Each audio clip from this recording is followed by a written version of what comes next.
बहुत समय पहले की बात है। भारत के एक छोटे से गांव में निरंजन नाम का एक किसान रहा करता था।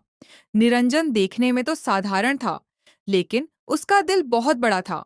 वह हमेशा सच्चाई, मेहनत और दूसरों की भलाई में विश्वास करता था। गांव में कोई भी दुखी होता, तो निरंजन सबसे पहले उसकी मदद के लिए खड़ा हो जाता। एक दिन निरंजन जब अपने खेत से मेहनत करके घर लौटा, तो उसने देखा कि उसकी पत्नी सुमित्रा बहुत परेशान लग रही थी। सुमित्रा ने चिंतित स्वर में कहा कि वह कब से उसका इंतजार कर रही है, क्योंकि आज सुबह से उनकी बेटी काव्या ने कुछ भी खाया पिया नहीं है और चुपचाप चारपाई पर लेटी हुई है। निरंजन ये सुनते ही घबरा गया और तुरंत चारपाई के पास पहुंचा। वहां उसकी नन्ही सी बेटी काव्या आंखें बंद किए लेटी थी।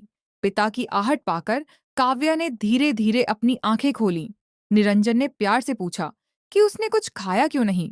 कमजोर आवाज में काव्या ने कहा कि उसे भूख नहीं लग रही और पूरे शरीर में दर्द हो रहा है। यह सुनकर निरंजन की आंखों में आंसू आ गए। काव्या कई दिनों से एक अजीब बीमारी से जूझ रही थी, लेकिन कोई भी वैद्य उसका सही इलाज नहीं कर पा रहा था।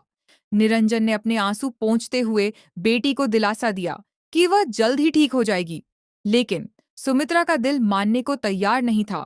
वह रोते हुए बोली कि आखिर कब तक वे खुद को झूठी तसल्ली देते रहेंगे और उनकी बेटी को यह कैसी बीमारी हो गई है जो ठीक होने का नाम ही नहीं ले रही।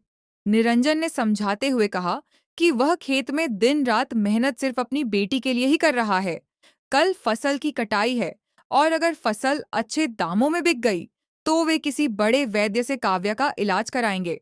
निरंजन को पूरा विश्वास था कि जिसने कभी किसी का बुरा नहीं किया, उसके साथ भगवान भी बुरा नहीं होने देंगे। लेकिन किस्मत को कुछ और ही मंजूर था। अगली सुबह अचानक गांव में हड़कंप मच गया।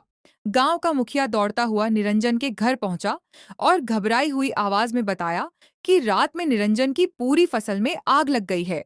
ये सुनते ही निरंजन दौड़ता हुआ अपने खेत पहुंचा।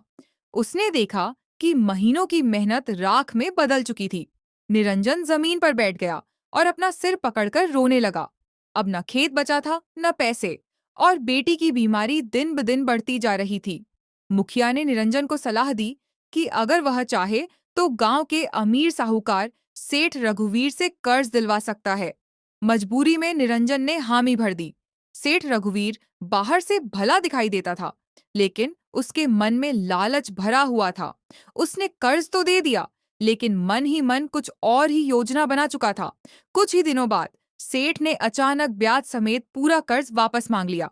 जब निरंजन ने असमर्थता जताई, तब सेठ के आदमी भैरव ने हंसते हुए सच्चाई बता दी कि खेत में आग उन्हीं लोगों ने लगवाई थी। ये सुनकर निरंजन को ऐसा लगा मानो उसके पैरों तले जमीन खिसक गई हो। वह समझ गया कि सेठ की नीयत उसके खेत पर थी।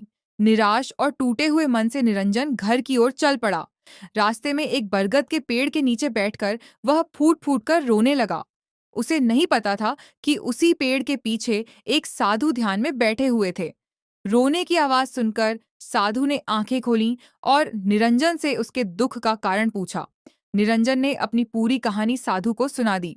साधु कुछ देर सोच में डूबे रहे, फिर बोले कि एक रहस्यमयी जंगल में एक चमत्कारी कमल खिलता है, जो केवल उसी व्यक्ति को मिलता है जिसका मन पूरी तरह निस्वार्थ हो। निरंजन ने कहा कि उसे धन नहीं चाहिए, बस उसकी बेटी की जान बच जाए। साधु ने उसे रास्ता बताया और निरंजन बिना देर किए उस जंगल की ओर निकल पड़ा। जंगल का रास्ता आसान नहीं था। घने पेड़, अजीब आवाजें और डरावना माहौल हर कदम पर उसकी परीक्षा ले रहा था। चलते चलते निरंजन बुरी तरह थक गया और एक पेड़ के नीचे बैठ गया। तभी उसने देखा कि एक हिरण डर के मारे कांप रहा है और उसके सामने